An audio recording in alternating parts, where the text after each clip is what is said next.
This meeting is being recorded.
Good afternoon. The time is 12:33, and we are reconvening after our lunch recess. Can we please have roll call vote? Alicia Benaman. Here. Katarina Ellaby. Present. Dale Armstrong. Present. Jesus Dominguez. Jesus Dominguez is absent. Daniel Drummer. Present. Jonathan Irvin. Present. Tanya McMillian. Here. All of the members are present with the exception of Jesus Dominguez, and the board has a quorum. Thank you. All right, we are going to march along to agenda item number 15, which is our Admin Services Quarterly Update. Hi, good afternoon, board members, staff, and attendees. My name is Kenneth Meese, and I'll be reporting on agenda item 15, budgets. The information I'll be covering for this is for this current fiscal year, 2021, and quarter 1, quarter 2. Can you guys hear me okay? If you could speak up just a little bit. Perfect. So this year's budget allotment is $6,120,000, which includes personnel services, operating expenses, equipment, and our authorized 27.1 positions to our support program to support our program requirements. PTBC's budget increased by 9.4% from the last fiscal year for this year. Beginning this year, DCA's budget office initiated a COVID-19 cost tracking requirements for boards and bureaus. We have been required to track all COVID-related expenses weekly. So for quarter 1 and quarter 2 this year, PTBC personnel expended roughly around $90,000 of combined salaries working on COVID-19 related issues and inquiries. Of that amount, roughly a little over $2,000 was spent on COVID-19 PPE equipment such as supplies, face masks, gloves, and hand sanitizer.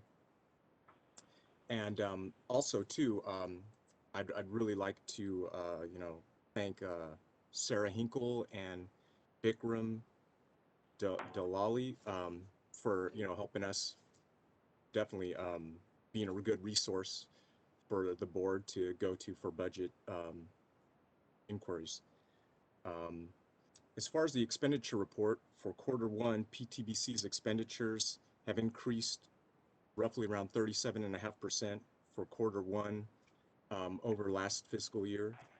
Subsequently, PTBC's expenses have increased around 23% from quarter 2 of last year. And also year to date, PTBC has expended 30% more than this time last fiscal year. Now, as far as the revenue report goes, during quarter 1 of this year, our revenues decreased by roughly around 26% from quarter 1 of last year, and also our revenues during quarter 2 this fiscal year increased 26% over quarter 2 of last year. Year to date, PTBC's revenues are roughly around $25,000 less than this time last fiscal year. But overall, our budget is healthy, and looking ahead, we are playing around with some ideas in different formats as far as our budgeting charts go to kind of better correlate figures based on the Qbert report from DCA Budget Office. And again, I'd like to thank Sarah Hinkle again for all her help and assistance, and thank you for your time. Thank you very much. Any board member questions or comments about the report?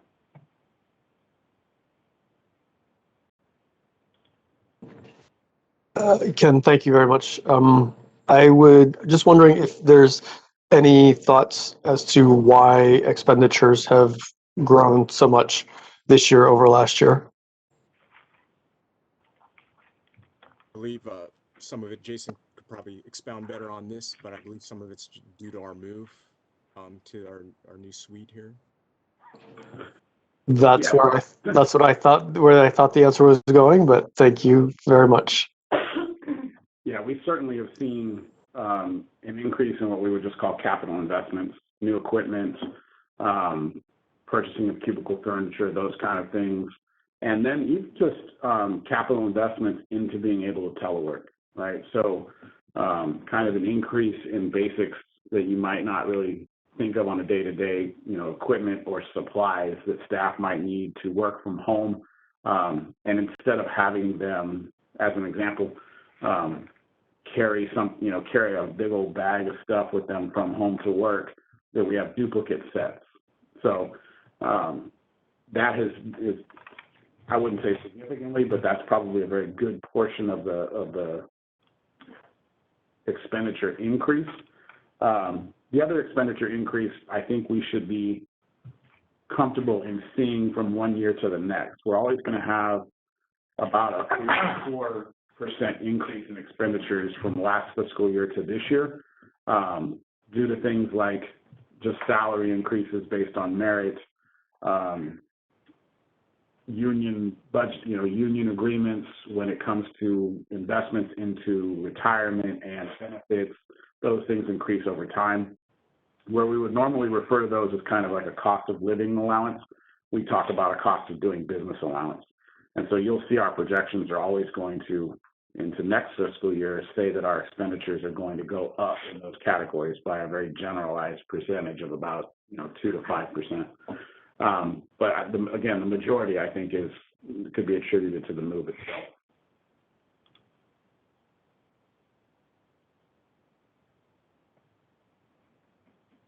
Other board questions or comments regarding budget or the report?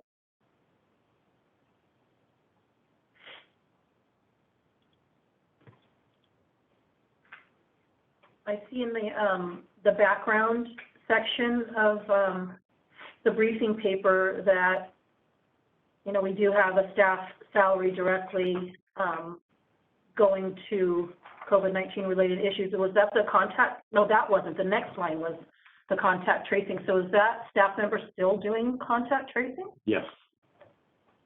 Yeah, still is. And right now, as far as we know, it will be till July 1st, and it may be extended at that point or even before that. Okay.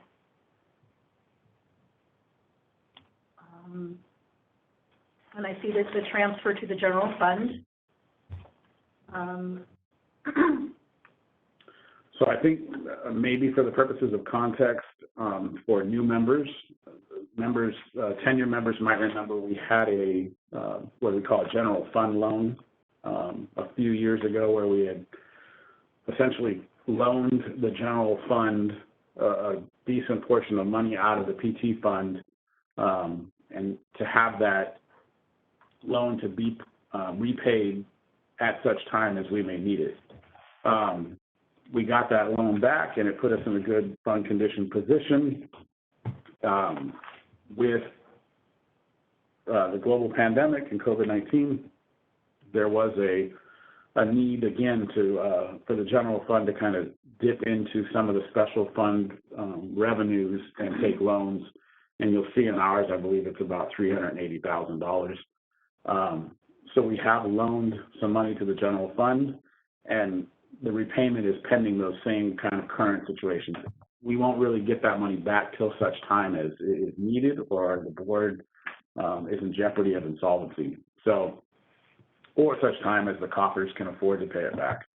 I think we've all seen newspaper articles lately that it looks like California's fiscal situation is much more rosy than originally anticipated. So whether we get paid that money back right away or not is still kind of left up in the air. The question I thought that you guys were going to ask as members is the revenue difference between quarter 1 of this year versus last year being $20,000 to $26,000 less, and then just to turn around in quarter 2 to be $20,000 to $26,000 more. Mm-hmm. And we don't have an explanation for that. Oh. I mean, it works out over the 2 quarters of time. And it might be something that's kind of COVID related. People were paying their fees at a later date. Birth month sometimes has a lot to do with it when their renewal fees are being collected. But it's definitely something we tried to kind of delve into to find out why. And with as much effort as we put into it, still can't find a reasonable explanation for it. The bottom line is after the first 2 quarters, we're right where we're supposed to be. Did it have anything to do with testing? No, application fees seem like the go-to kind of thing, yeah, but they're actually kind of a drop in the bucket compared to our revenues based on renewal. Okay. About 80 to 90% of our revenues come from renewal. Mm-hmm. So application fees and even testing fees which testing fees being collected directly by ffcpt anyway. But just our application fees don't represent that much revenue compared to renewals and what they actually show. So, no, it's something we're going to continue to look into because just out of curiosity, we want to know why. On the briefing paper, the last paragraph under fund, it says that the fund will reduce to 7.2 months in budget year 22-23 and continue to diminish over the next 5 years. How do we know that? Good question, and I think very valuable for everybody to kind of hear this explanation. So when we budget into the future, when we anticipate and make projections into the future, we do it in a very conservative fashion. We know what kind of revenues we're expecting today. And with the growth of the licensing population, you could anticipate higher revenues in the future. We don't include those to be safe. Okay. Right? So we take our estimated expenditures today and we project them out into the future, assuming that we're going to maintain a level of revenue, not an increase in revenue. So our projections are always going to peak down a little bit, but that conservative view, that very conservative estimate, helps us stay in the black. Mm-hmm. Again, that cost of doing business increase that we, overhead, whether it's salary increases or contributions to retirement or benefits, increases in property rent, any of those kind of things, and just the sheer overhead costs that we receive from all other board, pro rata through DCA or out-of-state or in-state pro rata with other agencies, everyone's costs increased over the years. Mm-hmm. And so we can anticipate the expenditures to increase with those increases that we've seen projected, and as trend data in the past, we're anticipating at some point the fund to start to diminish, essentially that we're going to be spending more than we're taking in. You've all heard me talk about where I'm comfortable with a fund condition, and at a bare minimum, I want a double-digit fund condition. 10 to 12 months is like my ideal spot. Anything less than that, I do kind of lose a little sleep over and some anxiety, but right now we're in a good shape. But there may be a potential for a conversation of a fee increase in the next 3 or 4 years. But even with this projection, I mean, we could be in double digits because we're not including revenue. Correct. Right. So it's kind of, this is our best guess. It's our best guess. And it's our best guess of a worst case scenario. Okay. Right? We're assuming the worst and we're not relying on the best. Mm-hmm. It's fairly safe to say that we are going to have an increase in revenues because we have an increase in the number of licensees that mm-hmm. we have in the population. But that's an uncertain estimate. So we leave that math out. Mm-hmm. We only talk about the monies that we're expending and use the current revenues to base that on, which is why you always kind of see that dire cliff at the end of 2023. But you're right. We might find that the revenues increased do come through, and we don't have that situation. Any board comment, questions? Are we looking at or considering the potential for a plateau in the number of licensees, which would then end up giving us a flat number for the revenue? I know that there's been continued growth in the number of licensees, but I can't imagine that. It can't continue forever because if it did, then we'd have as many licensees as we do have individuals in California. But at some point, we're going to reach a plateau or a balance of the number of new people and the number of people either retiring or expiring, or however we want to say, leaving the profession and no longer renewing their license. We'll go that way, non-renewers. No, it's a great point. So it's not something that we've ever talked with you guys about, but behind the scenes here, it's always something that's been curious on my mind is what we refer to as saturation. Yes, the profession is growing over time and the demand for the profession is growing. And as long as that happens, we should see, a nominal increase in the number of licensees based on the attrition rate of licensees leaving the profession, whether it be through expiration, delinquency, or retirement, or what have you. I don't know, while that's always a curiosity of mine and always something that I keep an eye out for, I don't know how you would go about anticipating what that plateau is. I thought fairly early on into becoming the administrator that I would be able to guess what that was. But the profession itself has kind of proved me wrong, right? So I've always thought a plateau, as you put it, was coming. But we tend to increase by 3 to 5% every year since I've been here. And it doesn't look like even through a global pandemic that's changing. But yeah, you're right. At some point, there can only be so many physical therapists in the state of California. I know that there are federal job projections, federal employment projections, those kinds of things that try to predict where a particular profession is, and if it's making gains, or if it looks like it's a good target for somebody to consider for employment, that kind of thing. But yeah, as far as licensure, it just there has to be a, in your word, saturation point of where we're going to reach. So I'm just wondering if how much that's been a factor in. We've looked at U.S. labor statistics for years now, and while I think the studies are reliable, they don't tend to correlate with the state of California for some reason. They correlate in the sense that the U.S. labor statistics indicate that there's going to be an increase for the need of that profession, but it doesn't kind of work itself out in the math with how it affects California. And that may be that we're just a very popular state, sunshine and palm trees and beaches and whatnot, and so people come here from all over the world. And I think that might go for states like Florida and Texas as well. But while we use the U.S. labor market statistics for things such as BCPs and fodder and information for those, we haven't really been able to rely on them to indicate when we'll reach that saturation point. I have a question. Are new PT program opening numbers taken into consideration? Yes. I mean, something that we monitor as far as CAPT certifications, we're always watching about new programs that are coming online for both PT and PTA.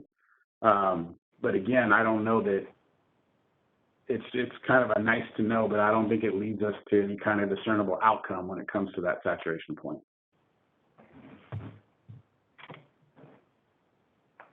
And if we know there's a program coming in California, and we'll touch on it a little bit in the outreach, April Beauchamp's the outreach education coordinator.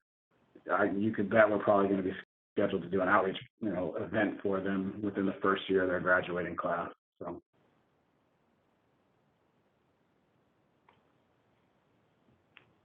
Other board comments or questions, discussion?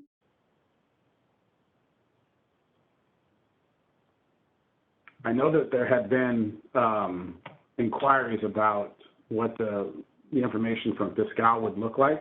And so I would kind of like to get board members' feedback on the materials that we presented today, because while we tried to make them as uniform as what you are used to seeing, they are definitely built off of a different data set. So if members could just kind of chime in that you're satisfied, or if there's something else you'd like to see, we want to give you as a clear and transparent picture of where we are fiscally as possible. And I think the fund condition kind of indicates at this point we've been very fiscal and frugal with our money, and we're in pretty good shape.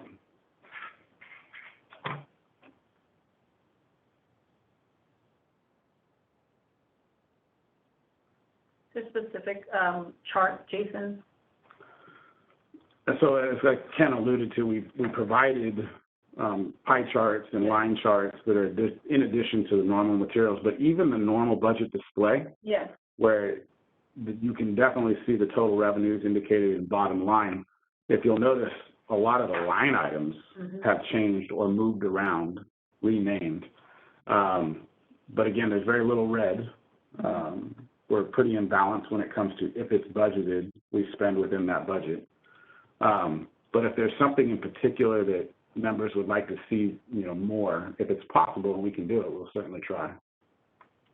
I have a couple of questions. On the expenditure statistics report, it's probably woven through there in different places, but I know there was a lot spent on the move.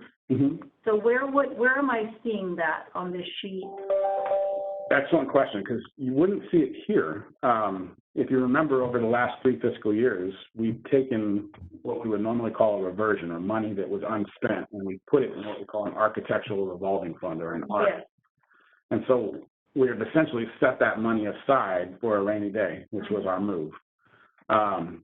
So 3 fiscal years ago, we set about $250,000 aside. The fiscal year after that, another $250,000.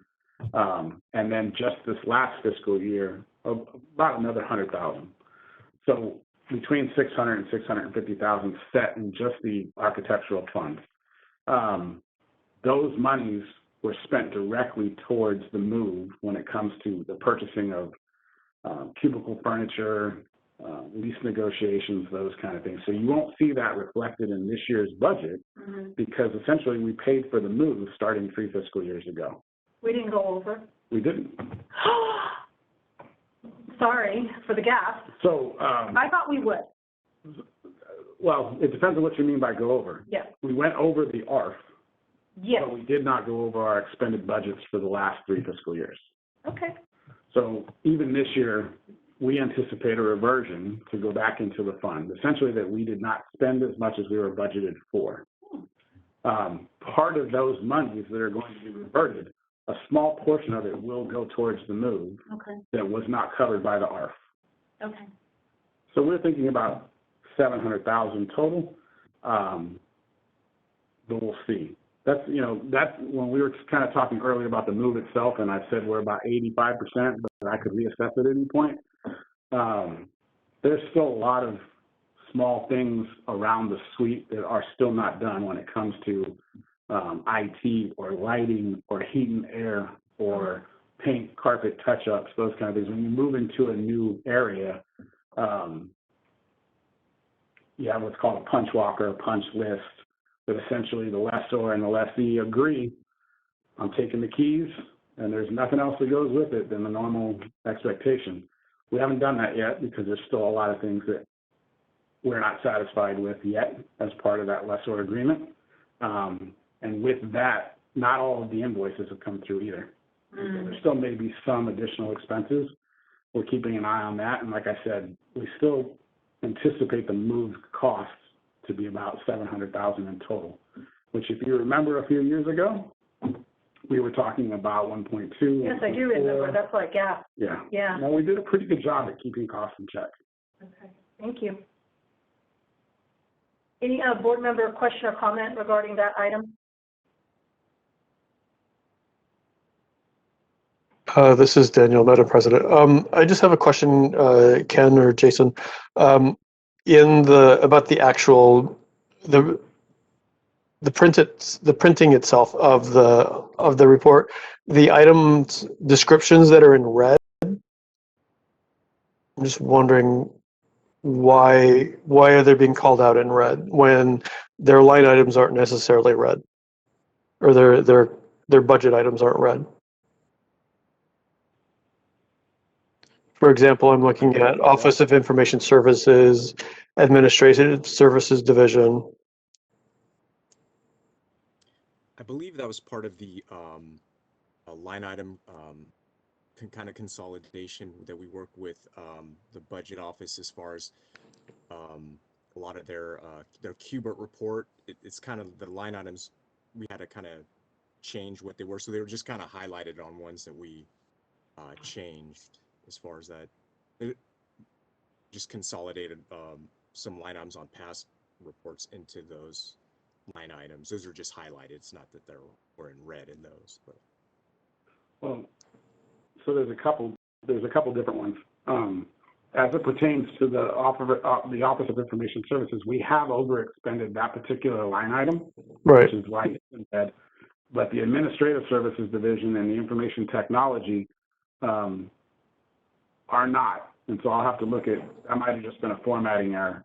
But if you look at D of I, we are 75% of expenditure based on half-year mark. And that's a 2-year, that's a different, I'll have to explain that one at a later time because that's a 2-year roll forward method we're paying for this year, essentially the services we received 2 years ago. But so for Office of Information Services, we have overexpended there based on what we were budgeted for by about, well, 189%, so almost double. Bottom line is we've sacrificed those monies elsewhere to pay for that particular line item, though. So if you look at the actual line item, we're still well within half-year mark. Okay, thank you. Just a couple more questions for either Ken or Jason. At the bottom of that report, there are some reimbursements. Mm-hmm. Can you explain those a little bit, please? Yeah, so reimbursements can include citation and cost recovery. That's the primary source of it. What you'll see there significantly, though, is the fingerprinting. Fingerprinting is a bit of a misnomer. We put $100,000 of our budget aside to cover the costs of fingerprinting that we pay to the Department of Justice. But it's a little bit of a pass-through. We pass those costs on to applicants anyway, but we need that cushion.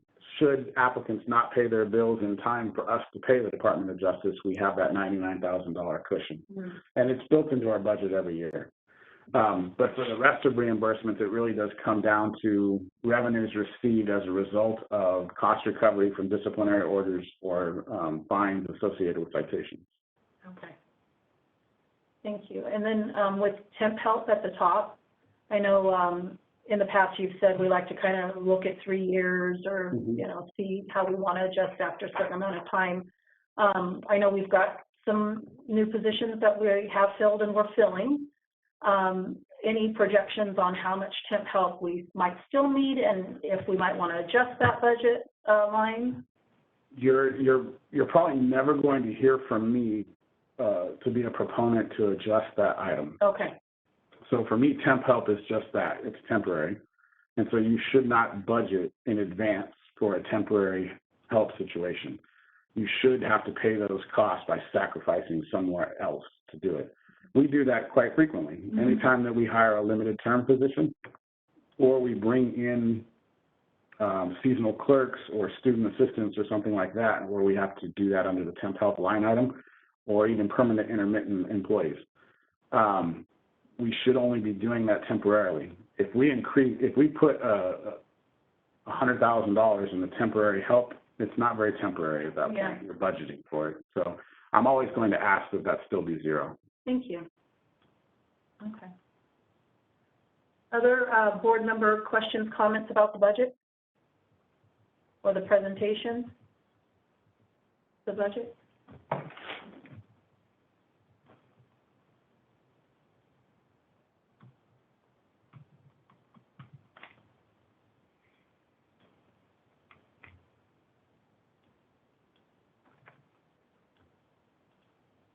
Okay, moderator, can you please facilitate public comment? Thank you, Madam Board President. I have opened up the Q&A panel. If any member of the public would like to speak or comment on this agenda item, please type. I would like to make a comment using the field in the lower right-hand corner of your screen and submit it to all panelists. We are displaying instructions for your reference.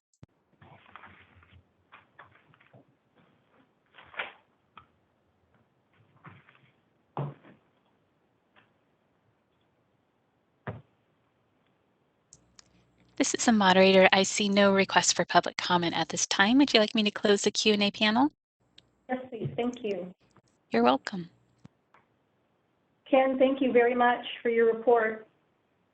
Thank you. Pleasure meeting you. Nice to meet you too.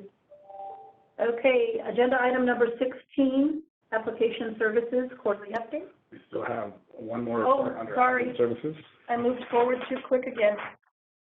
I'm sorry, yes. Administrative Services 15B Outreach Report. Yeah. Good Ms. Beauchamp? afternoon. Can you guys hear me? Yes. Yes. Okay. Hi, my name is April Beauchamp. I am the Communication and Education Analyst for the Physical Therapy Board, and I will be presenting the outreach report. So for the website, in Q1, we had a 13% decrease in traffic, and in Q2, a 6% decrease in traffic. The decrease on the website is attributed again to outreach efforts to go paperless, and then to also direct applicants and licensees to Breeze. For Facebook, in Q1, we had 27,350 people access the PTBC Facebook page, resulting in a 1% decrease in traffic. In Q2, 12,320 people accessed the PTBC Facebook page, resulting in a 55% decrease in traffic. The reasons for the traffic decreasing are, one, the current pandemic, and then also historically for Q2, looking back on previous years, we always are kind of decreased during Q2 because of the holidays and the social media usage during that time. So, and then the most exciting part of the outreach report is the school presentations. PTBC has had a goal of reaching every PT and PTA program by the end of our strategic plan. We were well on our way to meeting this goal, and then the pandemic happened. I'm happy to report that although we have not been able to travel to the schools like we had in the past, we are still well on our way to reaching this goal. We, like everyone else, also had to adjust and in total now we have provided 14 outreach presentations virtually since the start of the pandemic. And of all the 32 PT and PTA programs, we have now been to 20 of them. So that's really exciting. And then we also attended CPTA Student Conclave on March 20th. And we have 2 new programs that we will be visiting in the near future as well that we have not been to. So that'll bump our numbers up as well. Also, the Winter 2020 Progress Notes is out and can be accessed on our website in the Publications tab. The newsletter has helped a lot also in getting requests from schools and programs to have us come and do our laws and regulations and or application process presentations. So that's been a huge factor in helping us to reach our goal as well. And that is pretty much it on our outreach report. Any questions?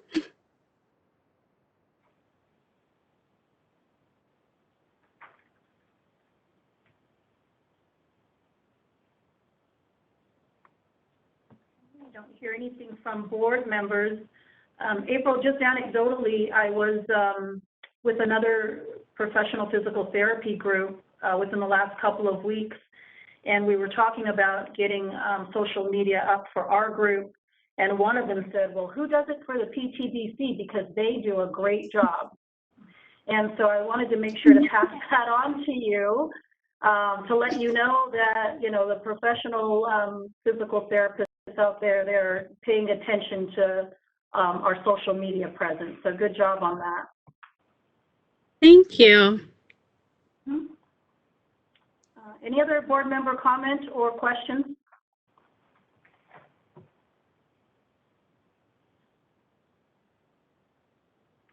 Okay, and I think we can now open it up to public comment, please, moderator. Thank you, Madam Board President. I have opened up the Q&A panel, so if anyone would like to comment, please type. I would like to make a comment using the field in the lower right-hand corner of the screen and submit it to all panelists. We are displaying instructions for your reference.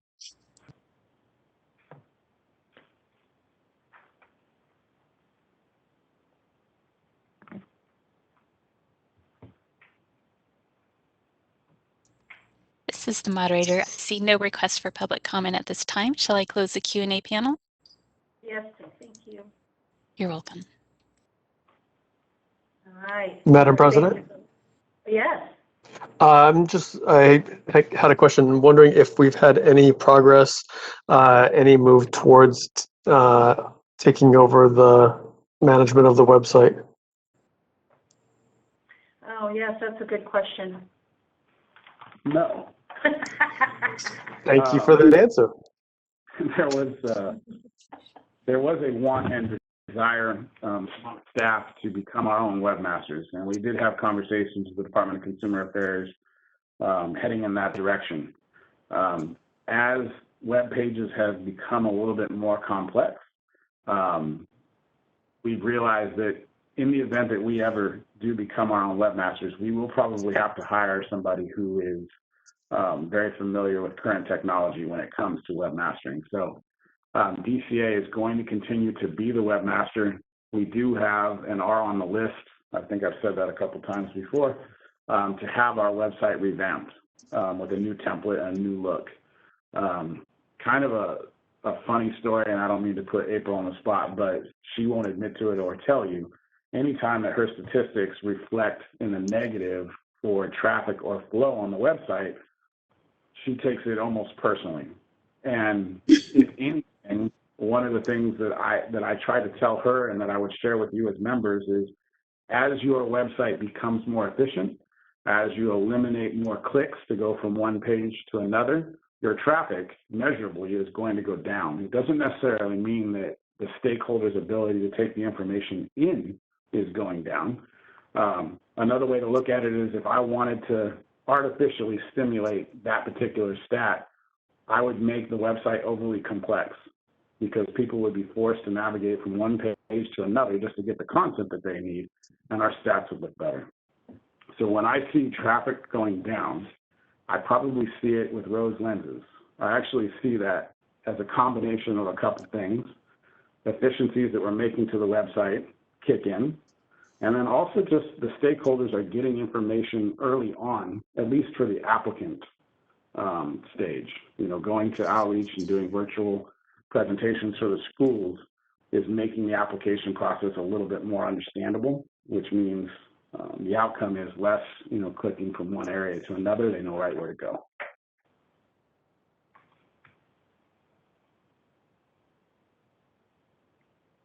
Okay, thank you, April. Thank you for the question, Dr. Thank you. All right, agenda item 16, application services quarterly update. Good afternoon. Can you hear me? Yes. Perfect. All right. For existing members, it's good to be before you again. I'm glad to be back in front of the board. And then for the new members, welcome. And for you and the public, I'm Sarah Conley, and I'm the manager of licensing services, which includes applications. So initial applications for licensure, license maintenance, which is anything to do with maintaining a license record, renewals, address changes, things like that, and continuing competencies. So anything required as far as education for a renewal. So those are the parts of the board that I oversee. I want to start off by acknowledging the applicant that Ms. Holmes spoke about earlier in her presentation, and just express my appreciation for how he communicated his appreciation for what our staff did. A thank you for us goes a long way, and just knowing that there's an acknowledgement of how hard we work. And so that was just, we really appreciate that it was taken to the department. So I wanted to acknowledge that. And also the FSBPT's role in that process. If it wasn't for FSBPT staff, and I'm just going to back up a little bit, the FSBPT is the Federation of State Boards of Physical Therapy. They are our exam vendor. And we work with them for allowing applicants getting into the exam as well as sitting for the exam. If it wasn't for their staff, we wouldn't have been able to make that possible. So it's definitely a team effort. I also want to recognize my team, applications, licensing, and continuing competency staff, for all the work they have been doing over the past year. Kind of like Mr. Kaiser said, this is a kind of an update, 1 year following the pandemic, and they really stepped up. When this all happened, it's easy for people to, step back and say, with everything that's going on, I'm going to, do what I can, but I don't know, if I can do more than that. And they did not see that. They did not do that. They saw every challenge and they said, you know what, this is good. Let's make this an opportunity. And they really capitalized on what was available to improve processes. And I mentioned some of that in the briefing paper. And as, for example, I want to share what we normally tell the students is that while we try to do everything we can to improve the process, the application process, our primary mandate is consumer protection.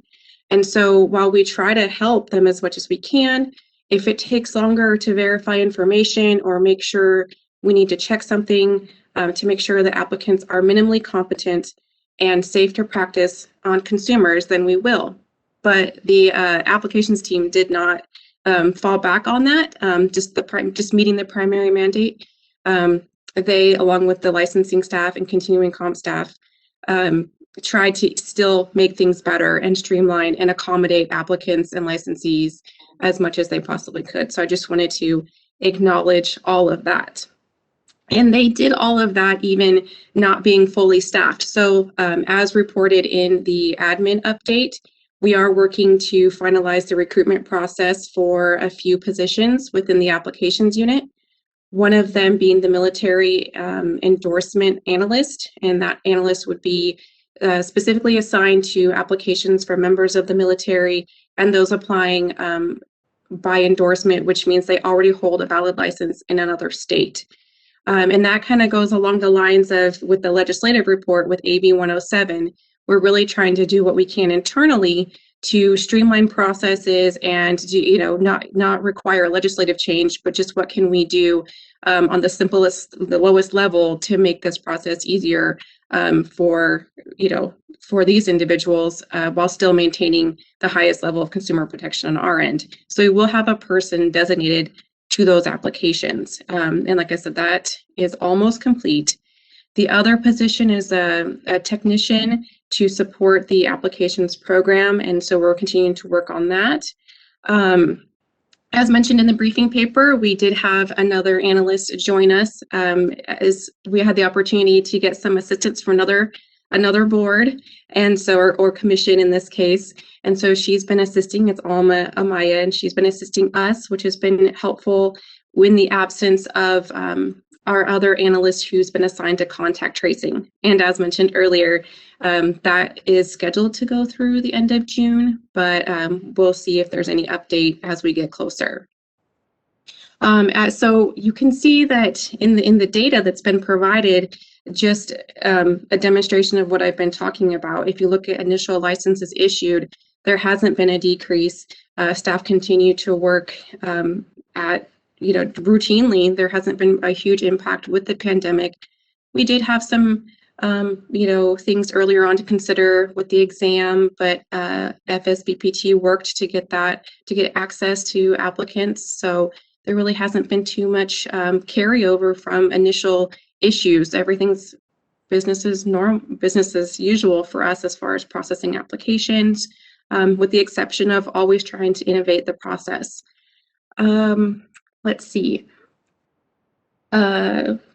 We have implemented a lot of automation, and I think this was mentioned earlier too, that one of the things we're working on now is getting the phone system updated so that we can actually answer our phones off-site.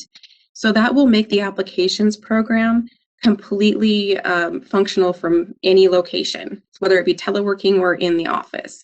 And that was a goal I was trying to achieve. So I'm really looking forward to implementing that. It just allows more flexibility for staff and increases services to our stakeholders. So that's exciting. I think that's all I have for applications.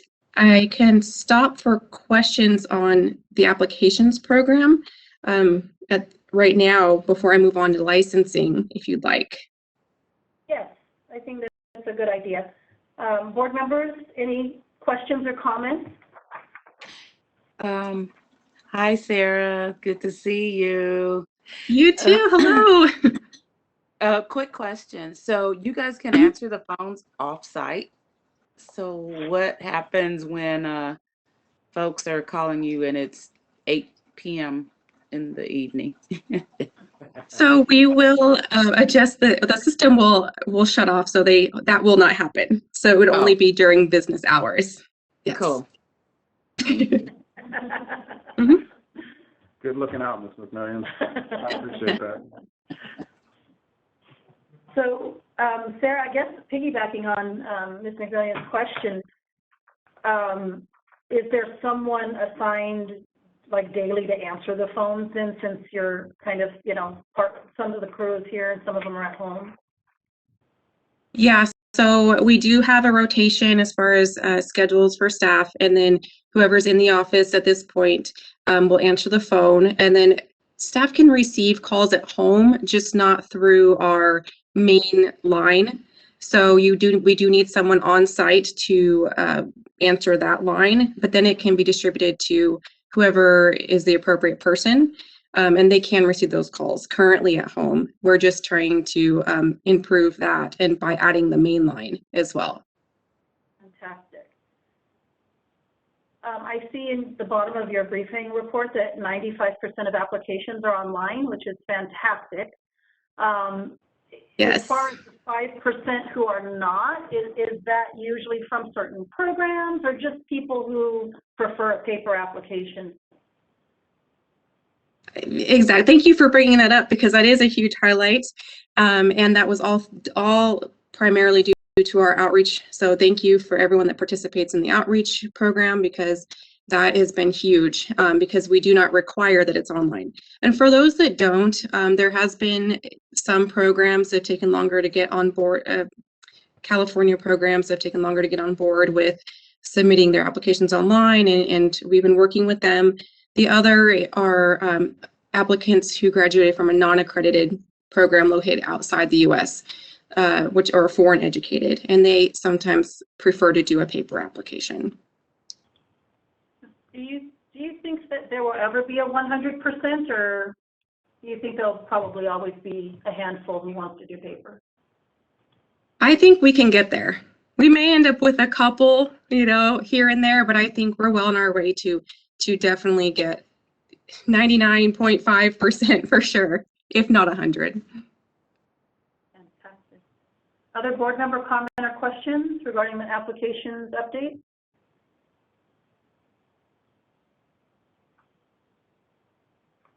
I have a question out of curiosity.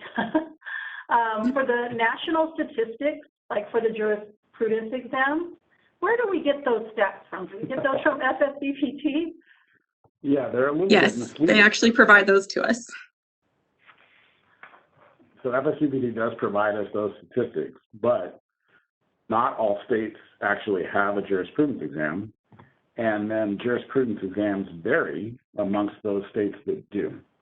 And so some you may have open book tests, some you may have a tool that's used online that allows them to use it more of an educational resource.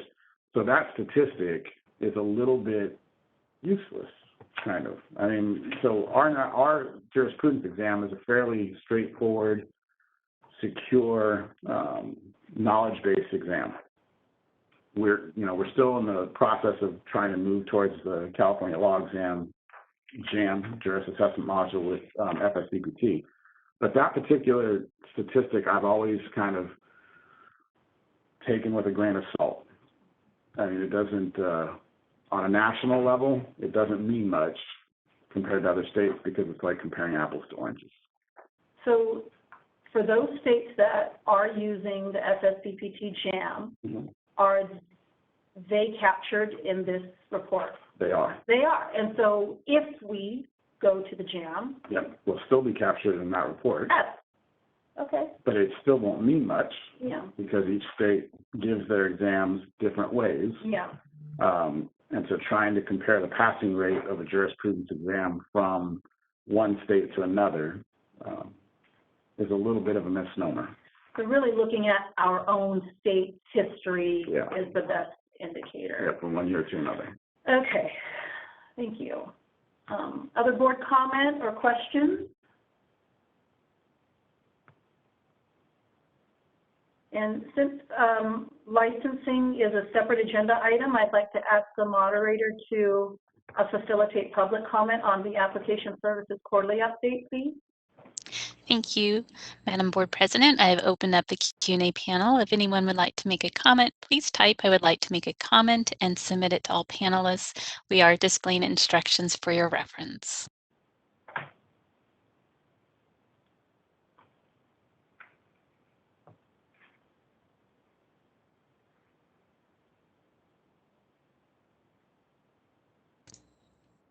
This is the moderator. I see no request for public comment at this time. Would you like me to close the Q&A panel?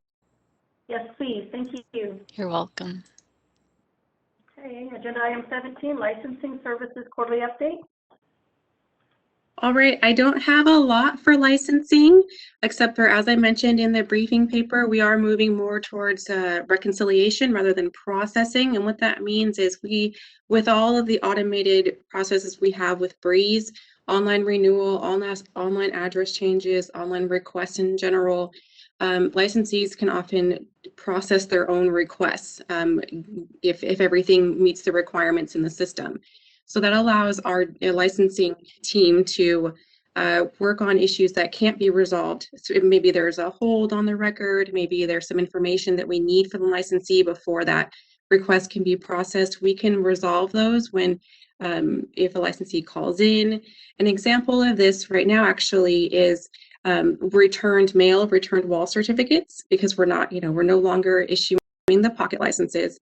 But the wall certificates that are issued at the time of initial licensure, they go out sometimes for whatever reason, an address change or there's something wrong with the mail, they'll get returned to us. And so our technician, Justin, he's able to get a hold of that new licensee and hopefully resolve the issue right away, contact them, say what's going on, did you have an address change, get that information, update the record, and get that wall certificate out to the licensee.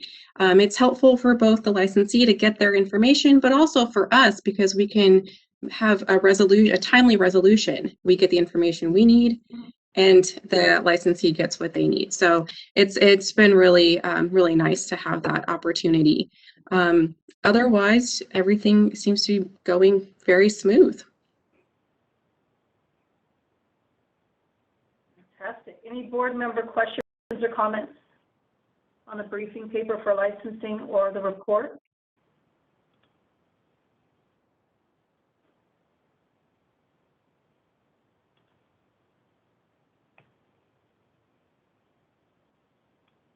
I have a question, Sarah. On page 106 of the agenda materials, what is the difference between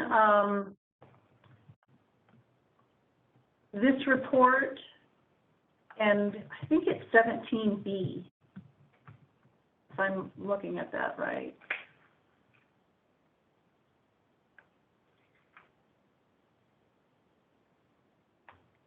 $106. Yeah, so the difference between the 104 and 106? I think it's the quarter. So we included for this meeting, because we didn't report at the last board meeting, our stats. So this is, you have information from both quarter 1 and quarter 2. I see.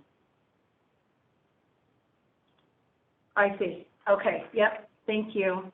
And then I also had a follow-up question. With all of the majority of transactions happening online, how is the staff workload changing? For instance, like what responsibilities have staff taken on, or with all the efficiencies of Breeze? How does their workload change? So kind of like I said, it's a lot more reconciliation. We're able to deal with some things that took us longer to deal with before. So maybe there was a problem that it took a couple of weeks to get a hold of us to resolve whatever the issue is. Now we have more immediate access, so licensees can call us and get a resolution to whatever their situation is. Also, other Other things like the waivers and military, some of those things that have come up have taken the place of the general processing. So they're taking on new duties, which is nice because it's balancing that out and dealing with some of the more complex issues like military waivers and processing those requests. Is that helpful? Answer your question? Yes, and I think it's a great thing to be able to, respond to, applicants, licensees, public sooner with the efficiencies of Breeze. That's a good thing. One of the things that we've talked about over the years is, especially with the implementation of Breeze, is what are those efficiencies going to provide to us? Are we going to at some point work ourselves out of jobs, if you will, right? So you might remember me saying that's not really ever going to happen because we have a very long laundry list of things that we would still like to do. First and foremost is the ability to react, in a timely manner. And what Sarah's alluding to in the reconciliation is, so in licensing services, Justin may be aware of the problem even before the licensee is, and is correcting it before they understand there's even a problem, or at least anticipating and trying to. And that's just one sign of, automation providing efficiency, but also diverting resources to something that's even more important, and that's just firsthand customer service. So. Thank you. Any other board member comments or questions?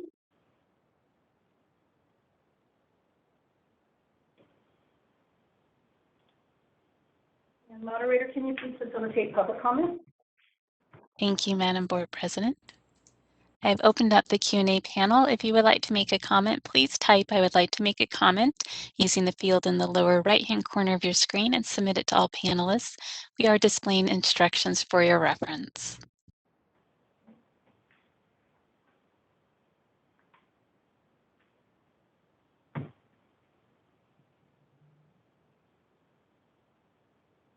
This is the moderator, and I see no requests for public comment at this time. Would you like me to close the Q&A panel? Yes, please. All right, it's closed. Thank you. Okay, agenda item number 18, continuing competency. All right, as it says in the briefing paper, continuing competency resources are still being diverted to applications. We are with the finalization of the recruitment. We're hoping that will change in the near future, but right now, especially with the continuing competency waivers, the resources are more in demand in applications, so they're assisting in that program at this time.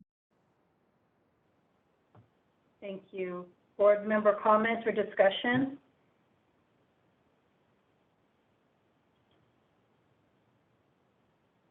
Moderator, can you please facilitate public comment? Thank you, Madam Board President. I have opened up the Q&A panel. If anyone would like to make a comment, please type "I would like to make a comment" and submit it to all panelists. We are displaying instructions for your reference.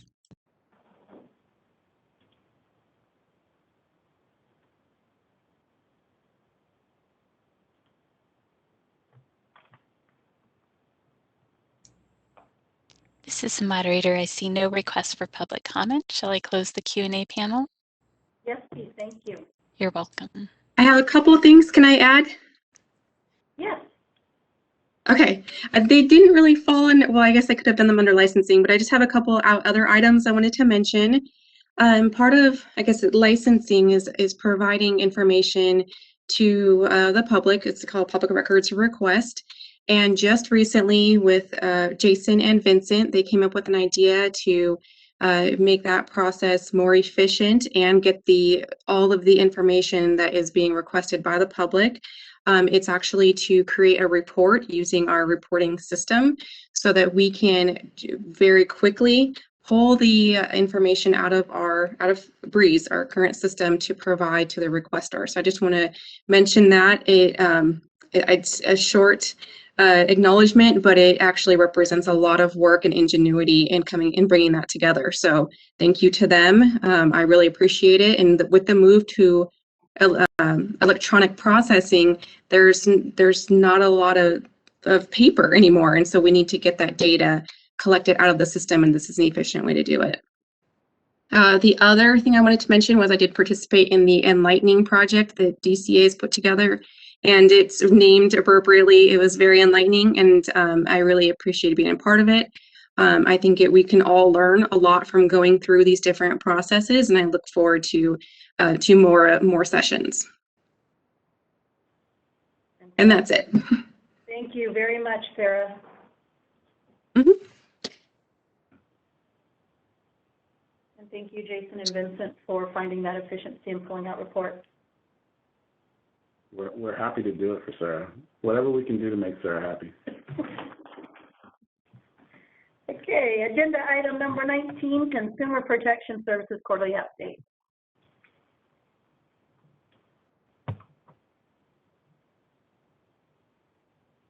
Mr. Barra?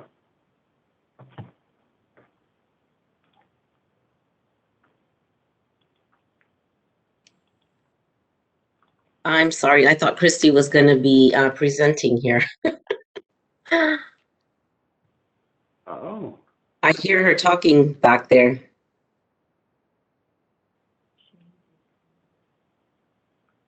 I don't see her in the attendees list. Well, sorry? We would promote her to a panelist, but I don't see her in the attendees list. Huh, okay.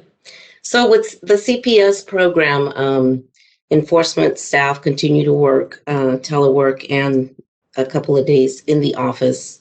And again, as Sarah and Jason have expressed, they've been working amazingly. Everything's been running smoothly. Staff have been able to keep up with their workload. They have been working diligently as always. One change with the Consumer Protection Services Program, the Attorney General's office implemented a new system. It's a portal where all of the documents are filed through. So they will be filed directly with the Attorney General's office instead of mailing the package to the Attorney General, which it's cost effective for us because there's no more cost in the mailing. And also it's a lot faster doing it through the portal since it goes directly to them. So they don't have to wait days or whatever time it takes to get to them from the mail room up to the Attorney General's office for distribution. So that has been really helpful. The positive outcomes for teleworking, as Christy has pointed out, they've adapted to the teleworking. Actually, they really like it. And they've learned a lot of new processes with having to telework. We've been kind of forced to learn to think outside the box because you don't always have everything in front of you when you're teleworking. So they've been really good at being able to continue with their work. Laptops were provided to all of the staff, which is very helpful. And then we also have the Teams, which is very helpful. We can have our meetings online through Teams. So the communication between amongst us is still very open. We still have the Teams, we have the email, so we're constantly speaking to each other. Even though we may not be seeing each other on a daily basis, we've continued to keep that communication open. The staff have felt they have healthier lifestyles working teleworking, which I can agree with them on that. And also working from home prevents the passing of the COVID, and so we've been trying to be really safe in that area. With the CPS statistics report, I don't know if anybody has any questions. They pretty much have been the same. The only thing I can say is with the pandemic, of course, Division of Investigation came to a point where it was completely at at a stall, and then facilities would open up, so they would be able to go out, and facilities would close, so then things would just change. So staff, again, I think I voiced this before, have been very good at being able to just change direction at the last minute and making a decision as to what to do next at the last minute. So although it's been very difficult, I give staff kudos for being able to keep up with the pandemic and all the issues that it has brought with regards to investigations. Does anybody have any questions with regards to the statistics?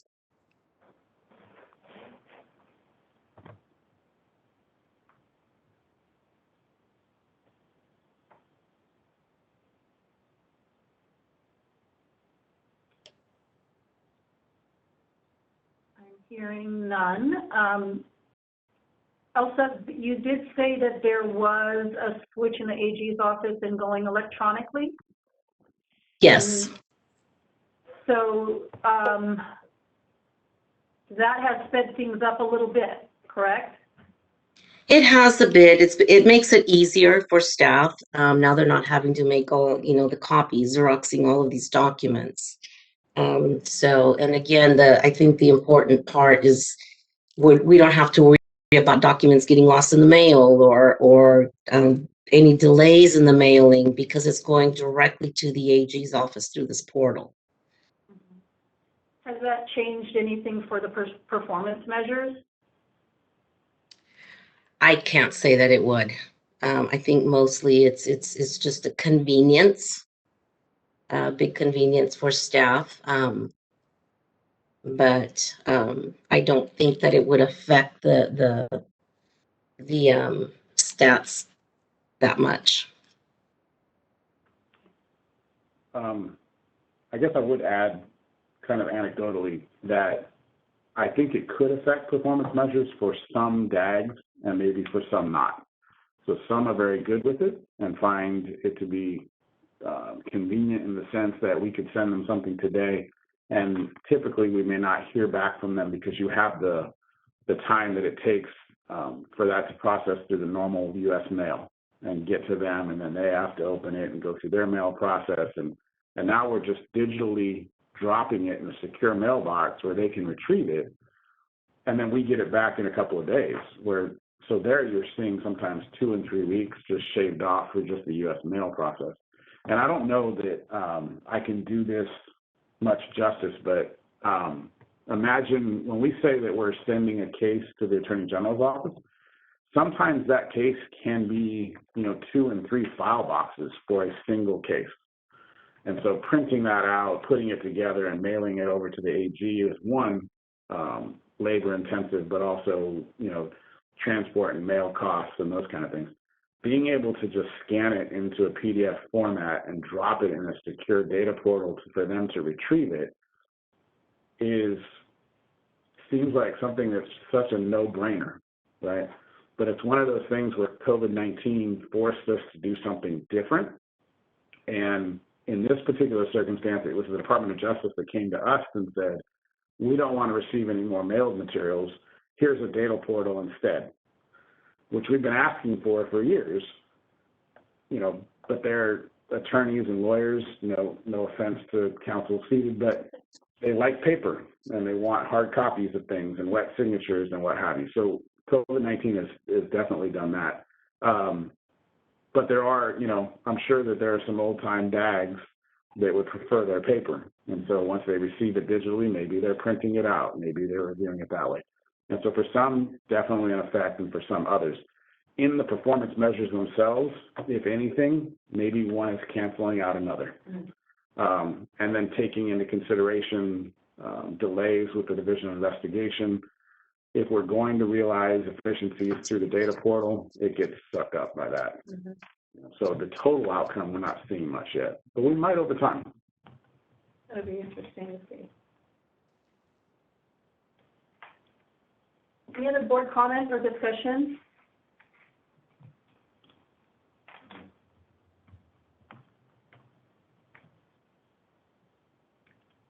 Moderator, can you please facilitate public comment? Sure, this is the moderator, and I will go ahead and open up the Q&A panel. If any member of the public would like to comment on this agenda item, please type. I would like to make a comment using the field in the lower right-hand corner of the screen. Submit it to all panelists. We are displaying instructions for your reference.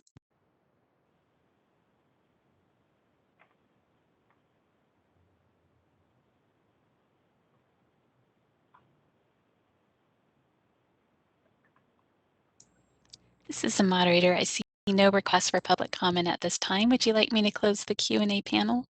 Yes, please. Thank you. You're welcome. Thank you, Elsa. Okay, agenda item number 20, probation monitoring services. Actually, 19C. I'm sorry, I skipped forward again. 19C, processing verification of licensure. Mr. Azar. Hello, everyone. My name is Vincent Azar. For those of you that I haven't gotten a chance to speak to, the newer board members, I believe we've spoken briefly over email, but my name is Vincent. I process verification of licensure for the board. I'm also an enforcement analyst and the IT liaison. So what I'm going to do is we're going to review a new process in the that we've implemented due to working from home. And so I'm going to share a couple of photos with you and walk through the process and take any questions at the end.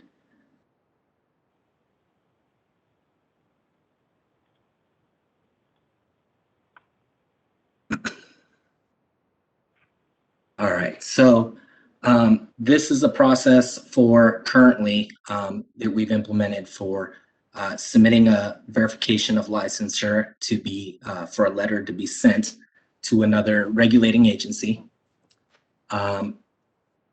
If for those of you that this will be a familiar page for those of you that are familiar with the Breeze license information page, this is the first page that you see as a physical therapist or a physical therapist assistant once you've logged into your Breeze account. Quick overview is what you kind of see here is if you look at the top right, you can see your license information that's been onboarded, your license type and your license number. On to the left where the red box is, you would select that drop down right above, choose which request, and you would choose as a licensee, you would choose request for license verification. Select that, and then you would click the blue select button just to the right of that. The next pages, I kind of skipped ahead in these screenshots. There are those tabs, those blue tabs along the left side. There's an introduction, and the next tab is the Privacy Act for people to read. But I've skipped to the actual part of the verification request. So this screen here is where a licensee would add where we would like for them or where they would like for us to send their verification. And on this screen, you can add multiple. We are actually in the process of updating this client text, the instructions for them at the top, because these reflect somewhat of an older process before March of 2020. So from here, you could add multiple destinations. You would click the add button on the bottom right, as outlined by the red box. Once you click that add button, it's going to take you to this page. And this is where you select your destination. Now, there's information at the top to kind of guide the licensee. The first field we look at here is state. Now, from the state dropdown, there is every state that you can select depending on where you want it sent. And if you select one of those states, the address lines 1, address lines 2, 3, and 4 will not appear. It will only be the drop down. However, if you select other, these fields expand underneath the drop-down menu, and it provides an area where the requester can enter in the address. And the reason for this is we send verifications to other state boards of physical therapy. Since March of 2020, we've been sending them via email due to working from home. However, there are some times when a licensee needs it sent to another agency, perhaps out of the country, or even they request a letter to be sent to themselves or another custom destination. And this provides them with that opportunity so that we can mail out the verification letter. So this next screen right here is on the back end. In the state section, it would say other, and this is what I see when I process the verifications. Then the requester would, the information that they put, the mailing address would show here in address lines 1 through 4, and we would mail it out to them. In this incident, in this occurrence right here, we have someone who's requested their verification be sent to Massachusetts. And as I explained just a second ago, those address lines 1, 2, 3, and 4 would not appear for them in the Breeze request, so it did not provide an opportunity for them to add a mailing address. So in this incident right here, it would be, the verification would be emailed to the state of Massachusetts Board of Physical Therapy. This next page is the actual verification form that's sent out, the letter. When we send it out, you'll see in the next page an example, but when we send it out, it's attached to the email, or there would be a mailing address here if we were to be mailing it out. So it just includes basic information about their license, such as, you know, their name, their license type, whether they're a physical therapist or a physical therapist assistant, license number, their status, secondary statuses, which could be, there's, you know, if they're on probation or something like that, that would appear there. Their license expiration date, the original issue date of when they were granted a license, whether or not they've had a citation, and then the next area is the disciplinary actions. This statement reads in this example, according to our records, disciplinary action has not been opposed against the above referenced license. In the case that a licensee did have historical discipline on their record, this sentence would dynamically change. And this is all generated automatically. It's pulled from the Breeze system, and it tells the recipient that they can view any disciplinary documents from the following webpage, search.dca.ca.gov, and from there they can see any sort of order or accusation, any type of disciplinary document. I provided these next two slides just so you can see what was previously being sent as a confirmation to the licensee that their verification has been processed. We used to mail out postcards to the licensee, and it would kind of look like this. Give you a second to look at that. So now what we've switched to is when we mail out the verification to a Board of Physical Therapy, you can see here, the email's coming from me. It's sent directly to that board, and the licensee is actually CC'd in the email. So if we have an email address on record for that licensee, they'll receive confirmation via this method. and in the attachments, it has the verification attached there. So they can view it as well, what's being sent to the other board. I'll give you a second to take a look at this one.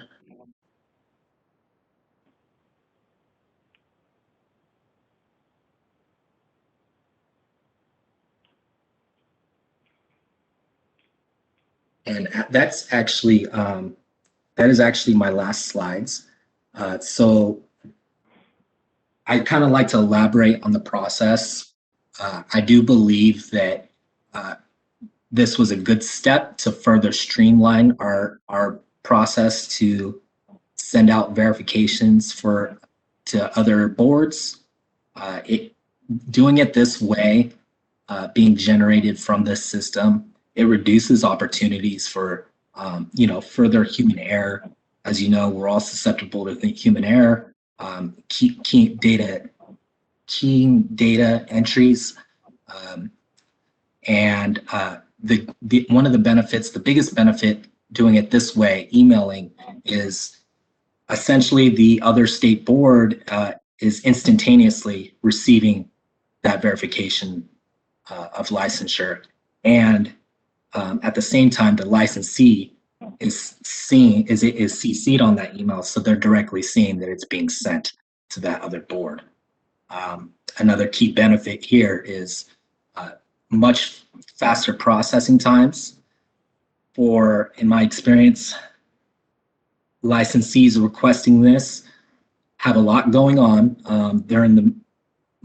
A lot of times they're in the middle of moving to another state, and they may have already received a job offer in another state, so they're not always the most patient. So, if we can process these requests quicker, which I believe this new process does, that helps out the licensee a little bit more. Obviously this is better process for teleworking. I've been able to process more than 95% of our requests this way from home. And essentially it's more cost effective for the board. I believe we're saving a lot of money on postage because I process quite a few requests every month. So are there any questions at this point from any of the board members?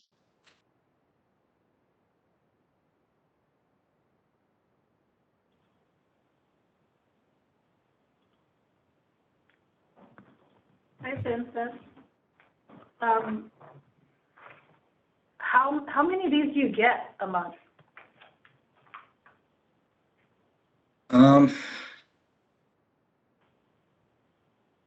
On average, lately, I believe I've been receiving 5 to 8 requests a day. And that is 5 to 8 requests from each license, from a licensee. And within that request, there can be, within one request, there can be, 5 or however many states that they want this verification sent out to. So it's not just 5 to 8. It could very well be, 10 to 20 different states or destinations, I should say, within a day. So I haven't done the math on a monthly breakdown, but I'd say about 5 to 8 per day. Yeah, I just wanted to get an idea. And what is the fee associated with this service? Currently, the fee is $60. 16? 60. 60. 60? Yes. And are we getting these requests because it is in another state statute that they need to have a letter from our board? Like they can't just go to our web or to Breeze and verify the license? Yeah, we actually, what I do is I actually recommend to the licensee, if they were to ask me, I would recommend to them to check with the regulating agency that they need this sent to. If that other agency is able to self-verify through that webpage, search.dca.ca.gov. They can do that free of charge. So I'm actually recommending that if I were to be asked. However, unfortunately, some of the other states just aren't willing to do that yet. And the information essentially is the same thing, to be quite honest. It's that information that they look up from that site is the same information that I'm pulling and sending out in these letters. So it's just a matter of those other agencies, updating their processes, or, I don't know if they're restricted by laws and regulations, but it's just a matter of them being able to, self-verify.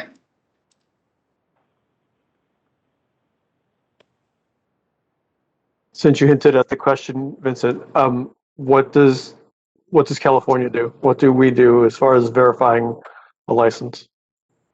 We will self-verify. I don't want to misspeak. I believe we self-verify if need be. Sarah can speak more on that. I can help out a little bit. As long as the jurisdiction that we're receiving the information from, as long as their website has all of the information on it that we would need in a verification, and there's some kind of indication on that website that the information is maintained on a daily basis and that the information is considered primary source, we will take that as part of our application process here. So Sarah's staff will, depending on certain states, go to the board's website and do their verifications themselves. That doesn't negate that the applicant might be proactive and do it anyway and just get a letter of good standing from that state and send it in with their application. That still happens. And then there are those states that we can't rely on their websites just yet.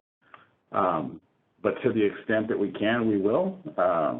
I actually think that there's some security vulnerabilities in the old process. I think visiting a website and getting the information from the regulatory agency, as they say, straight from the horse's mouth, is more primary source than receiving something in the mail and trying to verify that it came directly from a regulating agency. And I think it goes the other way around too. So when we're mailing these to them and they're receiving them in email boxes, they're not getting lost in the mail, because we used to have that problem quite a bit, or the delay of delivery in the U.S. mail service or what have you. Applicants were very aware of that, so they would request that we send things via FedEx or UPS and send us prepaid envelopes, and that can all make these things very difficult. Switching to this online process simplifies it while still maintaining, the efficacy of consumer protection. And so it was, for us, an opportunity to kind of capitalize on the COVID-19 situation. And again, kind of like the DOJ process, things that seem common sense, given, looking through today's lens, we're just taking the opportunity and seeing it that way.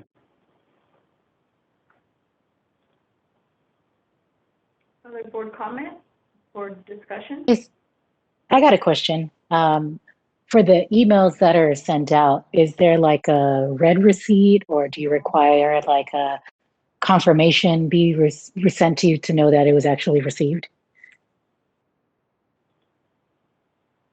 It's pretty, in my experience, it's pretty standard procedure for the other states to confirm they have received it, and they will send that back to me.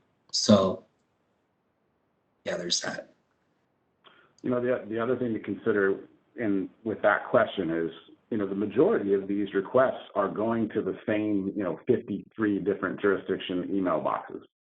So it's kind of rare, not rare, it happens, but the majority of them go to one of those 53 email addresses that we have on file that we've collected from those other state agencies.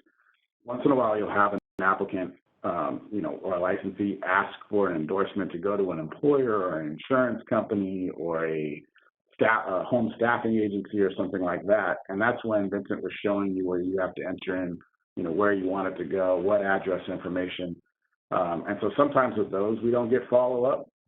We would, right? If it didn't actually get there, they'd complain and they'd come back to us. And since we've implemented the electronic delivery, we don't receive those calls very often, if at all. Okay, great. Do you have any other questions?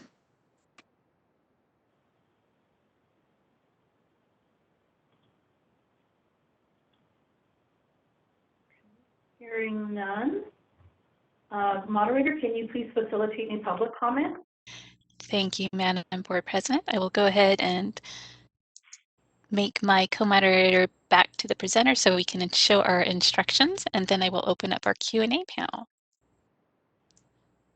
All right, so the Q&A panel is now available. If any member of the public would like to make a comment, please type "I would like to make a comment" using the field in the lower bottom of your screen and send it to all panelists. We are displaying instructions for your reference.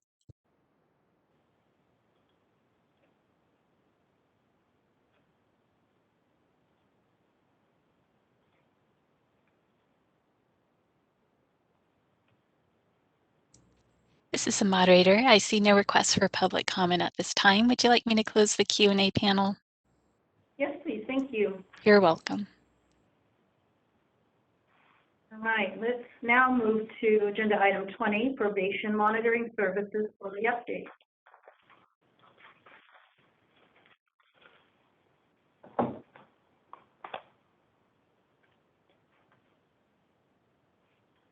Do we have Monty with us today or not today? Moderator, if you could move, there you go.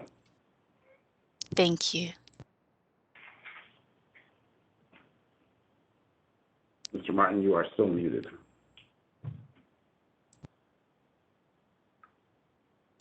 This is the moderator. I can go ahead and unmute him. Let's see. So Monty, you've been unmuted. There you go. Thank you. Hey, sorry about that. So my name is Monty Martin. I'm the probation monitor for the Physical Therapy Board of California for those board members I haven't met. For those I have met, nice to see you again. Good afternoon. How is everybody doing? Good. Thank you. Good. So I'm just going to fill you in on the probation monitoring program, how that's going, and kind of what's been happening with the program during the pandemic. As you can see from the program stats that you guys received, over the first 2 quarters of the fiscal year, we've had more people complete probation than enter into probation. And that's true overall for the entire calendar year of 2020. Of course, that's due to the pandemic. We weren't getting any new cases, but people were completing probation, and we did have some decide to surrender. So that's why our numbers have dropped a little bit since the last year. I have noticed in the last quarter or so that we are completing some of those investigations, and I am going to get some more probationers here soon. So I anticipate those numbers will go up, as well as our recovery program numbers as well. So the probation monitoring program has, been clicking along since the pandemic. We've automated a lot of things since the pandemic started. On average, I'm coming into the office about once a week now, only to do mailings, copy, that kind of thing. I've asked my probationers to email me most documents now. That way I don't have to go in. There's less scanning for me to do. I can just upload things into Breeze that way, less paper to keep track of. Also, we've moved our invoicing for probation monitoring and cost recovery to be exclusively on Breeze now almost. We had 1 or 2 holdouts, but I think they've recently completed probation. So everybody now is using Breeze to pay probation monitoring and cost recovery payments. When somebody starts probation now, we will input all of the probation monitoring costs and cost recovery invoices into Breeze so they can see what they're going to be required to pay throughout the entire period of probation. It has all of the due dates there so they know when the payments are due. And if they want to get ahead on the payments, they can do that too. and make future payments if they don't want to return to it every quarter to make those payments. Another exciting update is we've started doing video conferencing now. Since I have not been allowed to travel during this, we had to look for a new way for me to keep in touch with people. So we were doing telephone calls, but we like to see people and keep in touch with them that way too. So last month we started doing video conferencing with a small handful of people just to start with. This month we're expanding that a little bit more, so we'll see more of those in the future. And then eventually I'd like to get it to where if I'm not coming to see somebody in person, then I'm going to be video conferencing with them so we can still see each other face to face. So that's pretty much it for me. Like I said, things have been rolling right along. There haven't been too many disruptions for the probation monitoring program besides the traveling, but with the video conferencing, I think that's kind of helped with that. People seem to be enjoying that, so I think we'll stick with it. Any questions from anybody?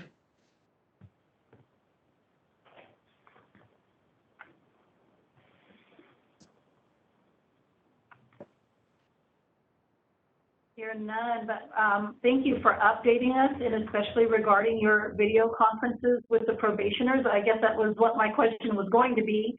So thank you for highlighting that, and I'm glad that it's working out. And I guess when travel resumes, how much you're able to get back out there. But I'm glad that the teleconferencing is working. Monty, thank you for the report. I wonder, in the past we've discussed adding a second probation monitor to the roster, and I'm wondering if now, with the efficiencies, the improvements in ability that you've noticed with using Teams,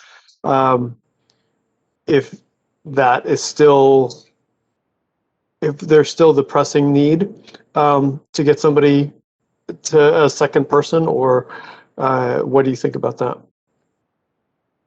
Well, obviously with the video conferencing, it makes it a lot easier to see everybody. In the past, there were places where there might be one PT in some remote town that could take 4 hours for me to get to. So, it wasn't very efficient to do those things on a quarterly basis. So now, I can see those people every quarter if I choose to, as long as they have access to the video conferencing. And that's my only concern. So far, we haven't had any issues with it. It's just, if somebody's internet connection or something isn't that great, there may be some issues, but we can always work around that and do a telephone call if we need to. But as far as the need for another monitor, like you said, it's probably less now if we're not doing traveling as much. Not to say that there wouldn't be a necessity for it, but I myself don't feel the stress and pressure as I did before to get to everybody. It's a lot easier now. So, and I do have more time because of some of the processes that have been automated. So it's not as big as an issue for me. I don't know if Jason has other thoughts on it. I can certainly add to it. To answer Dr. Drummer's question directly, yes, we will still be pursuing the hiring of a second probation monitor because there's a lot of different things to consider. One is eventually the travel restriction will be lifted, and there is no better monitoring than unannounced, on the fly, in addition to quarterly face-to-face monitoring where you can see that person face-to-face, see their affect, how they demonstrate, body language, so on and so forth. At the same time, the efficiency that we could get, or the effectiveness that we can get out of monitoring by cutting essentially Monty's workload in half, means that he'll have more time to spend on each individual probationer. And I think that's a really direct benefit. The other thing is, kind of what he referenced is that geographic difference. When you do have those licensees or those practitioners that are remote, with a second monitor, you're more apt, you have more tools to rely on to make sure that the monitoring is consistent. So if Monty can't go, we can send the second monitor. Or maybe it's time to switch up monitors, right? Monitoring is a tricky kind of thing, and a second set of eyes on the same probationer isn't always a bad idea. Sometimes that's almost exactly what we need. A second perception, if you will.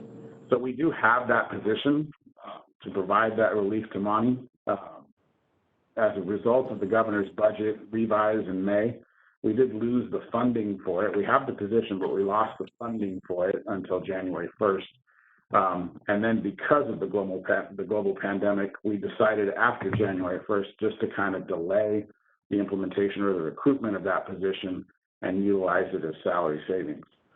So come July, we will probably revisit where we are in this pandemic situation and determine whether or not it's time to recruit that new analyst come on so that Monty can teach them and train them in the ways of probation monitoring.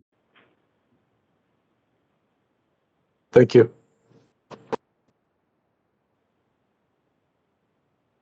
Other board Hey, members? Jason, Yeah, go right ahead. I have more of a comment than a question. I guess I'm just kind of blown away of all the efficiencies that have taken place since COVID. It's almost as if every program has experienced some sort of benefit in an odd way, whether it's like being able to upload documents instead of mail them, or like in Monty's case, video conference with all of his probationers versus the necessity of physically meeting somebody. It's just, it's really interesting to see. I just wanted to make that comment. Thank you for that. In a way, you kind of stole my thunder because I was going to have a couple closing comments to kind of touch on that a little bit. You know, focusing on like Monty's processes and how he's doing his job is kind of a across the board reflection for all of the units. Staff has taken what is essentially a global pandemic, a time of crisis, a time where, you know, things are shutting down and nothing's being done.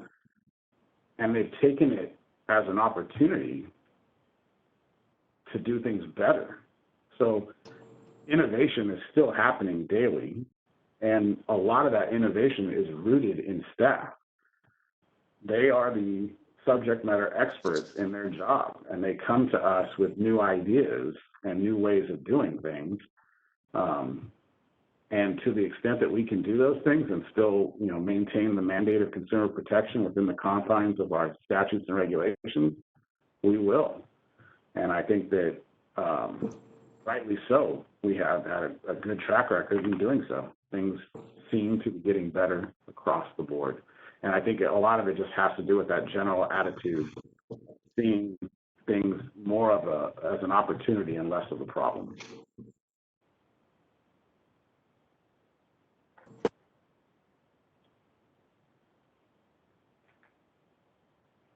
Other board members' comments or questions for Monty?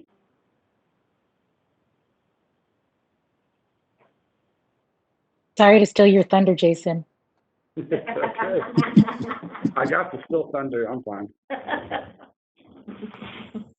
Moderator, can you please facilitate public comment? Thank you, Madam Board President. I will open up the Q&A panel, and if you would like to make a comment, please type "I would like to make a comment" using the field in the lower right-hand corner of your screen and submit it to all panelists. We are displaying instructions for your reference.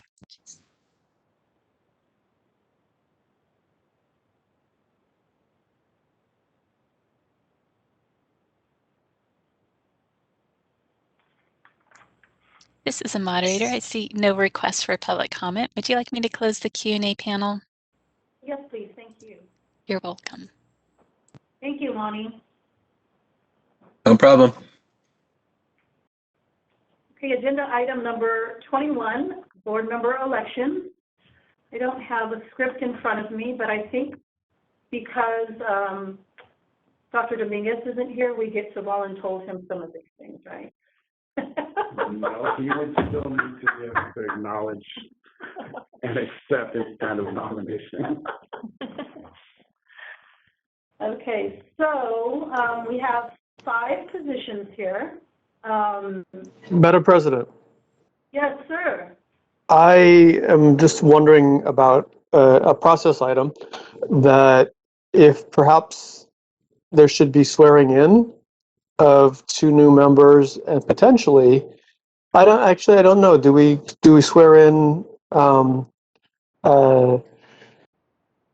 renewed members before?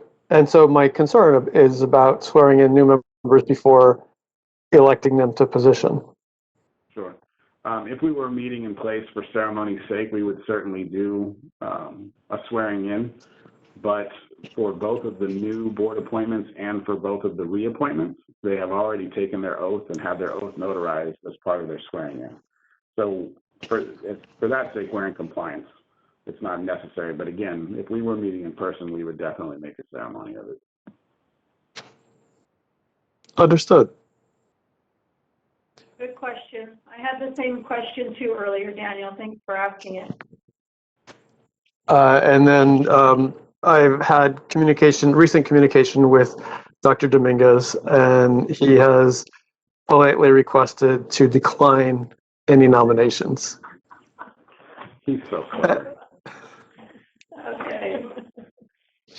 So I have been the president for a couple of years now, maybe a few. And I just want to encourage our members, to consider sitting for this position or any of the positions.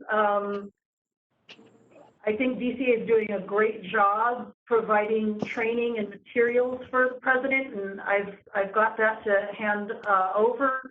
I've shared some with Vice President Ellaby already, but just want to encourage, anyone who wants to step forward and serve to accept the nomination. So without a script, I think I will open nominations for president.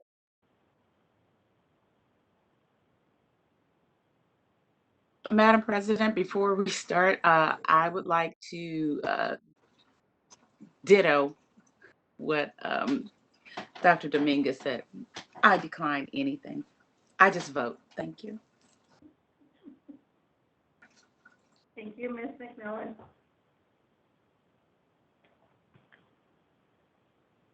Do we vote on accepting that or not? We should. You cannot, but it doesn't mean that you can't still nominate Ms. McMillan, which she can politely decline. Or not. The answer will be no. That's part of our agenda.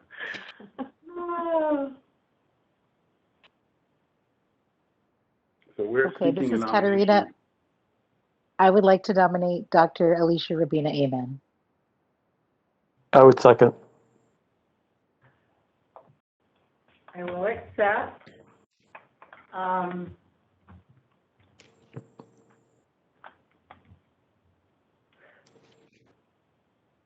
Any other nominations?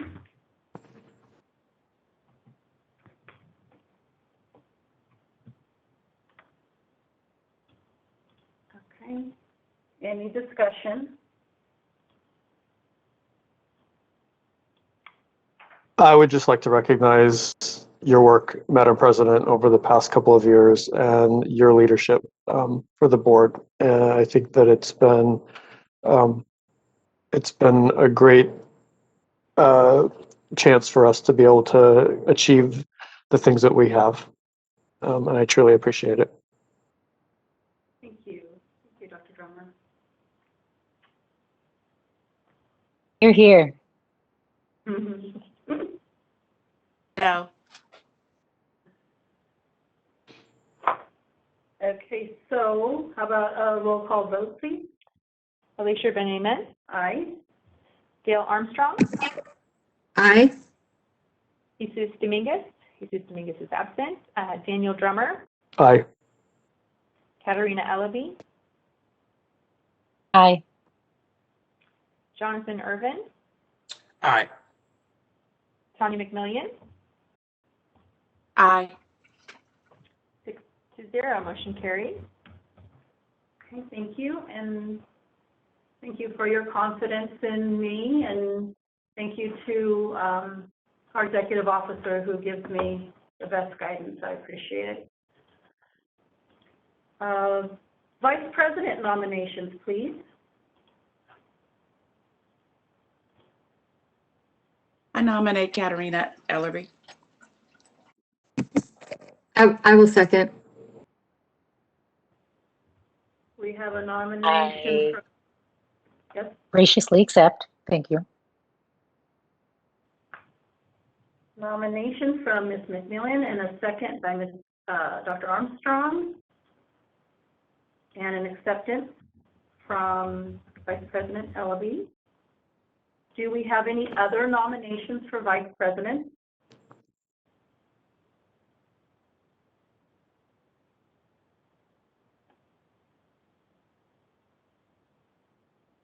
Any further discussion?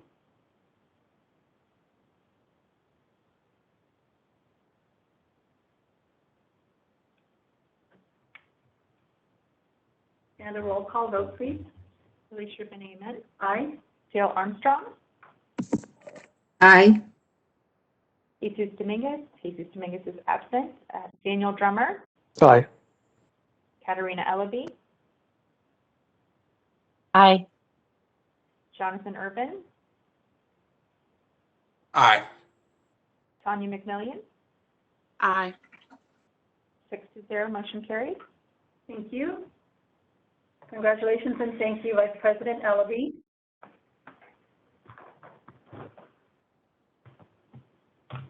And next, You're stuck with me. I'm stuck with you. I'm glad. And I'll say in front of the board and the public and all that I will try and do a much better job at passing things over your way, just in case for some reason I have to drop off, but also for you to just be in the know of what's going on.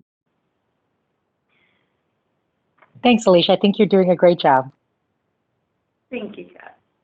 Okay, FSBPT delegate. So the delegate is a voting delegate for the FSBPT. Jason, do you want to talk about that a little bit more? Sure. The Federation of State Boards of Physical Therapy is a national organization that represents regulatory boards in all 53 jurisdictions. We typically, in a non-post-apocalyptic time, we gathered about twice a year, once for a leadership issues forum, which introduces any kind of new business or new motions that the Federation may be working on. As an example, revising the National Physical Therapy Examination, or changing the Model Practice Act, or changing the model for continuing education. There are a number of different task forces that are formed by the Federation of State Boards that the state of California does participate in: an education committee, a foreign applications or foreign trained committee, continuing education committee, so on and so forth. The delegate would be a voting member on the House of Delegates at the National Delegate Assembly. There is once a year, usually in October. Of course, this year it will more likely be virtual.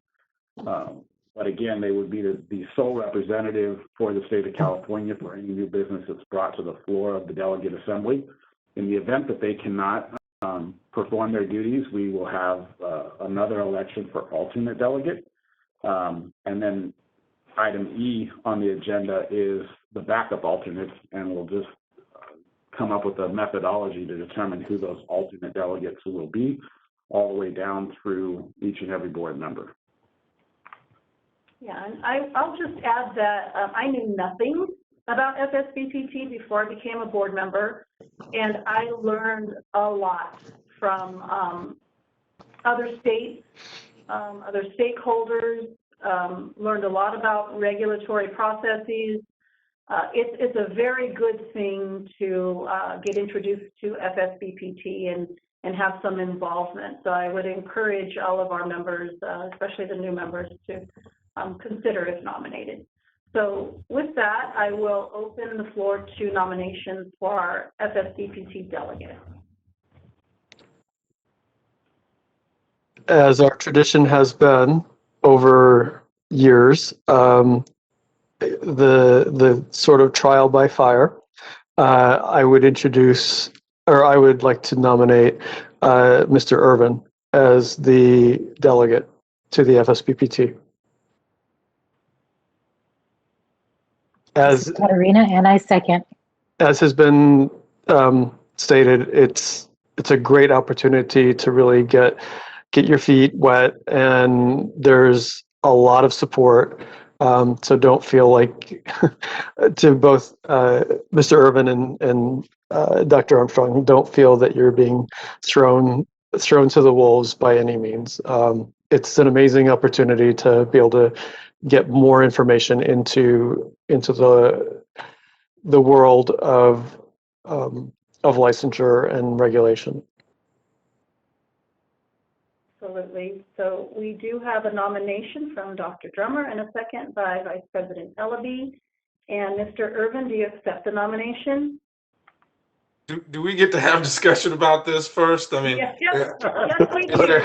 Is there? I can't spell physical therapy. I don't even know where the bathrooms are yet. So if the good doctor would like to, I offer it up to ladies first if she'd like to do it. If not, if you think it's a learning opportunity, I'll accept. But I want to make sure that I give her the opportunity to excel as well if she would like the opportunity. So just as a notice, there is an alternate delegate who's right there with you for you guys have conspired. Okay, well, I guess I'll accept. This is the rookie hazing, is what this is. I graciously accept the learning opportunity that you have bestowed upon me. It's a historical kind of thing. It's the best opportunity to get your feet wet and to learn what you're involved in right now. I've never really heard it described as a hazing, but it's not a bad description. It very much felt that way, but when you're there, you realize that it's really not. Yeah, and we've all been there. The more senior members of the board right now have all been there, and so we can all talk you through whatever questions you have. I'll accept tracking with tradition. Okay, and let's ask if there are any other nominations for delegate. I nominate Tanya McMillian. No. Nomination for Tanya McMillian was undeclined. Any other nominations for delegate? And roll call vote, please. Alicia Benaman. Aye. Dale Armstrong. Aye. Jesus Dominguez. Jesus Dominguez is absent. Daniel Drummer. Aye. Katarina Ellaby. Aye. Jonathan Irvin. Abstain. Tanya McMillian. Aye. 5-0, one abstention. Motion carried. Okay. Congratulations, Mr. Irvin. And that's why we have an alternate delegate and backup delegates through all members in case you cannot fulfill your duty for whatever reason. We've got your back, but I think you'll find it a rewarding experience. On to nominations for alternate delegate, please. I nominate Dr. Dale Armstrong.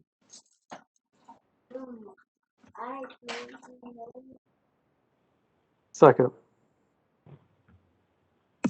You have a nomination. I accept. Go right ahead. I accept. Thank you very much. nomination from Ms. McMillian and a second by Dr. Drummer. And Ms. Dr. Armstrong does accept. Any further board discussion?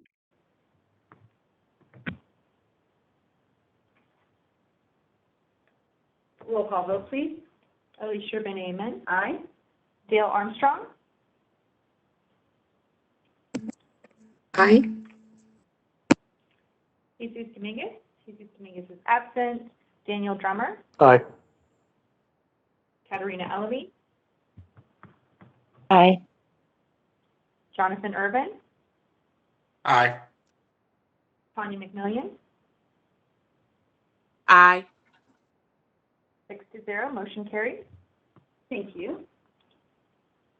And congratulations, Dr. Armstrong, and thank you for your willingness to serve in this position. And now we need to decide who our backup alternate delegates will be and in what order. Suggestions on how to do that? So staff's recommendation is always to take the remaining board members and list them as backup alternates in alphabetical order. Alphabetical order. Including our member who isn't here? Yes. Okay. So that would be Dr. Dominguez, Dr. Drummer, Ms. Ellaby, Ms. McMillian, and myself. That's correct. And any board discussion?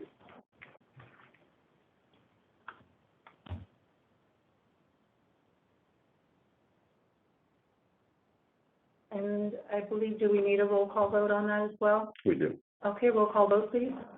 Alicia Benaman. Aye. Dale Armstrong. Aye. Jesus Dominguez. Jesus Dominguez is absent.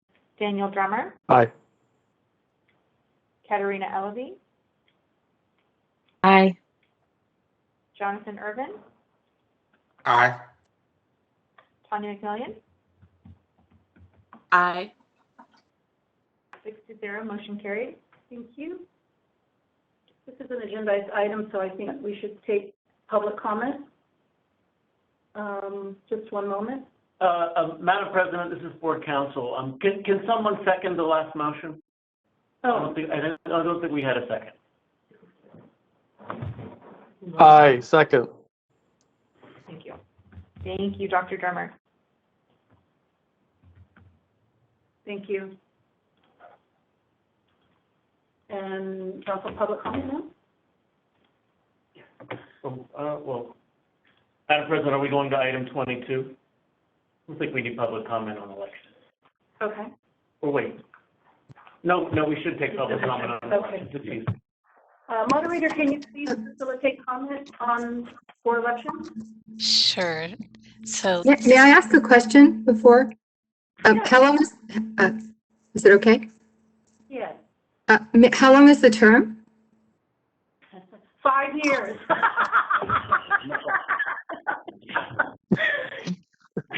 In perpetuity. A lifetime. Okay, that's enough. In actuality, we're scheduled for our next elections in December. So it'd be between today and you're welcome. Only 9 months. Officially, they've been officially hazed.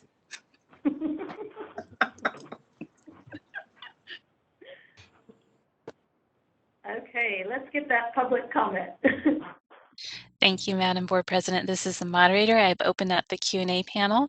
If any member of the public would like to make a comment, please type. I would like to make a comment using the field in the lower right-hand corner of the screen and submit it to all panelists. We are displaying instructions for your reference.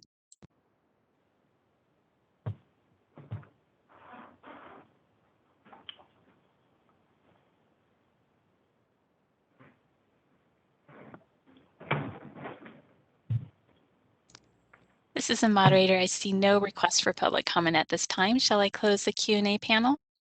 Yes, please. Thank you. You're welcome.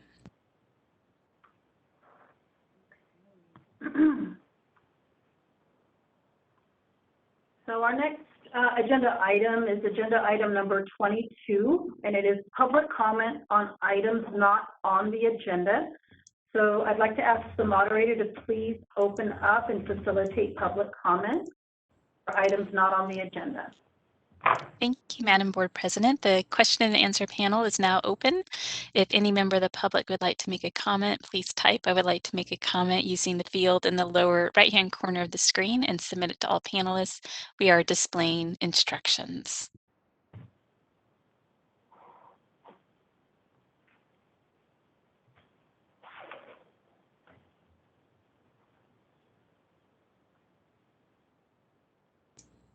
This is the moderator. I see no request for public comment. Shall I close the Q&A panel? Yes, please. Thank you. You're welcome. Okay, agenda item number 23 is agenda items for future meetings. This is an opportunity for board members, public, and anyone to put forth any items for future meetings. So we'll start with the board members. Any comments? This is Daniel. I'm wondering if if there's a way to get distributed for the next meeting, the opinions that were produced last fall regarding PTs being able to manage lines or drains and suture removal. And then there was also one, I believe, on oxygen titration in the acute care setting. If those could be distributed, it would be helpful. Yes, absolutely. There's only been one up at this point. The titration one has not been issued, but I would imagine that it'll be issued by then, but we'll include it in the June materials. Thank you very much. Thank you.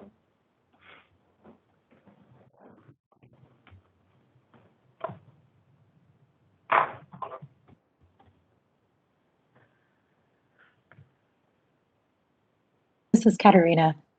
Considering we got a couple new board members, I'm wondering if there's any training that maybe we can incorporate.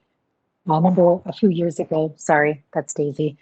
We did one with D of I, and I thought that was really helpful on how investigations take place and order in which to read the documents that are provided to us. So just food for thought. We do have a training component planned for June. Tentatively scheduled right now is a presentation of services by the Deputy Attorney General. Is there any preference of the board, maybe do D of I first and then the DAG second, or do you have a preference in sequence, I guess is the question.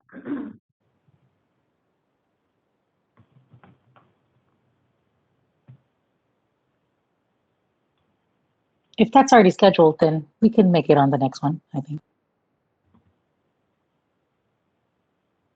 Any other board member feedback on that? I appreciate you bringing that suggestion forward since you found that so valuable. I did too. So I think that is a good one to tee up at some point soon. Any other board member feedback regarding AG versus D of I?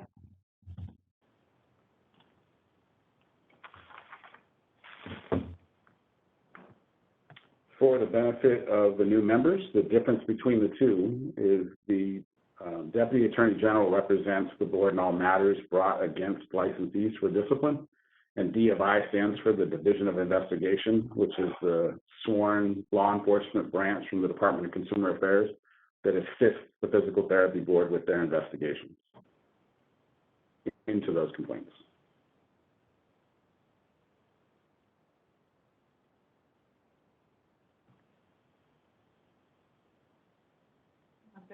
They're both good topics. Okay. Yeah. So it could be either or. We'll just see which one fits better. And you never know, maybe we'll do both. A collaborative effort. Don't forget the attorney from the ffcpt. Yeah, that one's a little bit more hard doing, but we're trying. Okay. Okay, board members, other ideas for items for future meetings?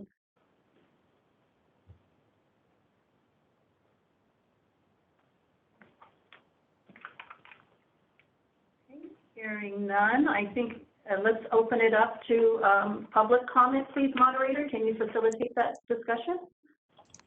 Thank you, Madam Board President. I have opened up the question and answer panel. If you'd like to make a comment, please type "I would like to make a comment" using the field in the lower right-hand corner of the screen and submit it to all panelists. And we are displaying instructions for your reference.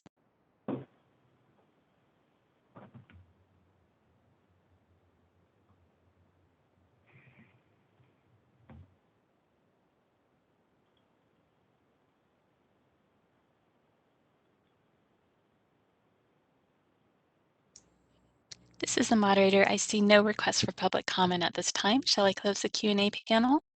Yes, please. Thank you. You're welcome.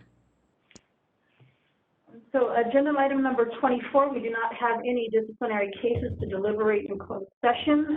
We do have a placeholder for the discussion on the EO evaluation, and I would like to at least just update our board members regarding that in closed session. So I think at this point we'll go into closed session and then open up only to adjourn. And the time is 2:44, and we'll move into closed session. Thank you. And this is the moderator. I'll go ahead and stop the recording at this time. And then I can dismiss members